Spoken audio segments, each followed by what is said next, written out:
La convivialité dans un spa, c'est se retrouver à côté ou dans le bassin avec une eau chaude pour justement se décontracter, passer un moment agréable avec sa famille ou ses amis ou des voisins, simplement pour partager un moment d'intimité.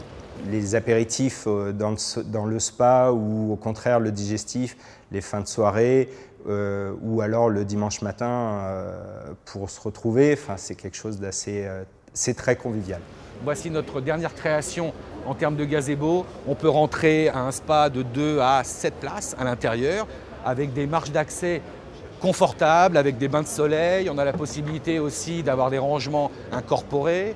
On a aussi agrémenté l'aspect convivial avec un plateau coulissant. Pour les gens qui vont être dans le spa, on a aussi pensé à un chauffe-serviette pour justement sortir du spa et avoir des serviettes chaudes. Et on a aussi agrémenté le tout avec un petit bar pour éviter justement de rentrer chez soi pour consommer une boisson ou pour pouvoir déjeuner avec ses amis.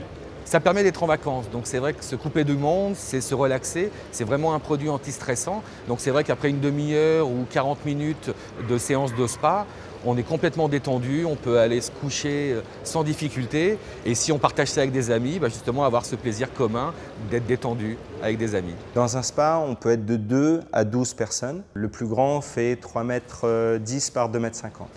J'y ai vu grandir mes enfants, je les vois aujourd'hui encore faire les zouaves dedans. Je vois mon fils régulièrement aller aussi s'isoler et se détendre dans le spa. Donc clairement, ça fait effectivement partie de ma vie. Le spa a quelque chose d'exceptionnel pour les jeunes enfants, pour en avoir 2 moi-même, c'est qu'ils n'ont pas besoin de savoir nager pour utiliser un spa. Un enfant, à partir du moment où il sait marcher, sait rebondir dans le spa et sait se tenir et toujours récupérer la respiration. Donc il n'y a pas de danger réel, même si au niveau d'une piscine, c'est considéré de la même manière qu'une piscine. C'est-à-dire qu'il faut qu'il y ait quelqu'un pour le surveiller. Mais un enfant est très sécurisé très vite dans un spa. C'est la notion de bain pour un bébé, les enfants se décontractent et ça devient assez intéressant de quotidiennement avoir cette relation avec son enfant dans le spa. Je suis marié, des enfants, donc c'est vrai que c'est beaucoup plus agréable pour toute la famille de se retrouver dans un spa le soir pour justement pouvoir discuter et se retrouver vraiment dans le cocon familial. Et en même temps, c'est agréable.